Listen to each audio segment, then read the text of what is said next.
بسم اللہ الرحمن الرحیم۔ السلام علیکم۔ ایک دفعہ مدینہ منورہ میں قحط پڑ گیا۔ آسمان نے پانی برسانا چھوڑ دیا تھا اور زمین نے اناج اگانے سے انکار کر دیا تھا۔ اس قحط کی وجہ سے پورے شہر میں غربت پھیل گئی تھی، لوگ دانے دانے کے لیے محتاج ہو گئے تھے۔ حضرت عثمان غنی رضی اللہ تعالیٰ عنہ بہت بڑے تاجر تھے، ان کی تجارت پورے عرب میں پھیلی ہوئی تھی۔ اس دوران ان کا ایک تجارتی قافلہ شام سے لوٹا۔ اس قافلے میں 1000 اونٹ تھے۔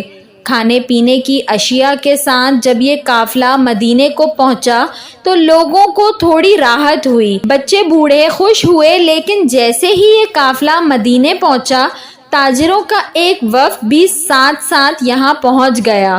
اس وفد نے حضرت عثمان رضی اللہ تعالیٰ عنہ سے پوچھا کہ کیا وہ اپنا مال فروخت کرنا چاہیں گے۔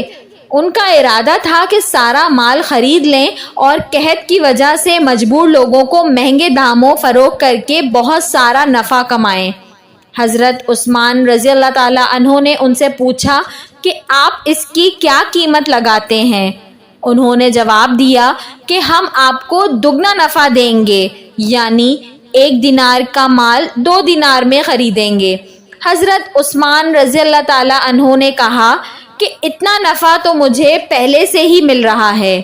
حضرت عثمان رضی اللہ تعالیٰ عنہ کا جواب سن کر انہوں نے نفع اور بڑھا دیا۔ پھر بھی حضرت عثمان رضی اللہ تعالیٰ عنہ نے وہی جواب دیا کہ اتنا تو مجھے پہلے سے ہی مل رہا ہے۔ انہوں نے نفع اور بڑھا دیا، لیکن اب بھی حضرت عثمان رضی اللہ تعالیٰ عنہ نے یہی کہا کہ اتنا تو مجھے پہلے سے ہی مل رہا ہے۔ یہ سن کر وہ تاجر حیران ہوئے۔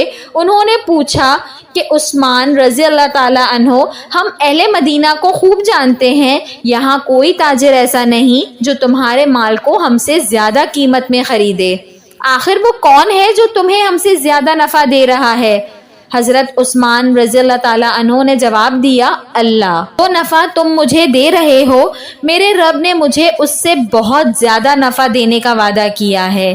یہ کہہ کر حضرت عثمان رضی اللہ تعالیٰ عنہ نے اپنے لوگوں کو حکم دیا کہ تمام مال اہل مدینہ اور ضرورت مندوں کے درمیان تقسیم کر دیا جائے۔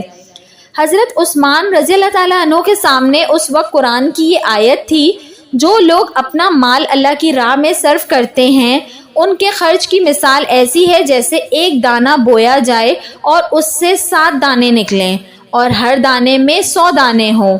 اس طرح اللہ جس کے عمل کو چاہتا ہے بڑھا دیتا ہے، وہ فراخ دست بھی ہے اور علیم بھی۔ حضرت عثمان رضی اللہ تعالیٰ عنہ کے پاس تاجروں کا جو وفد آیا تھا، در حقیقت وہ شیطان کا وفد تھا۔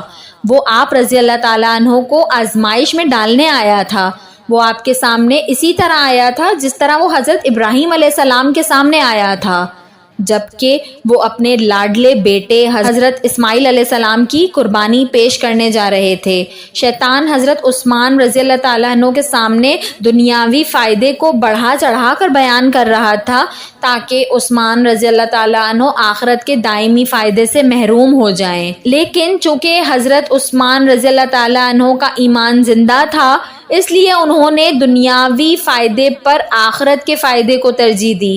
انہوں نے سمجھ لیا کہ ان کے سامنے شیطانی وفد ہے جو انہیں آخروی نفع سے ہمیشہ کے لیے محروم کرنا چاہتا ہے۔ ایسی ہی سخاوتوں کی وجہ سے انہیں غنی کا لقب عطا ہوا۔ ویڈیو پسند آئی ہو تو اس کو ضرور لائک کریے گا، اور ایسی مزید اچھی ویڈیوز دیکھنے کے لیے میرے چینل اردو کہانی گھر کو سبسکرائب کر لیجئے۔ Thanks for watching. اللہ حافظ۔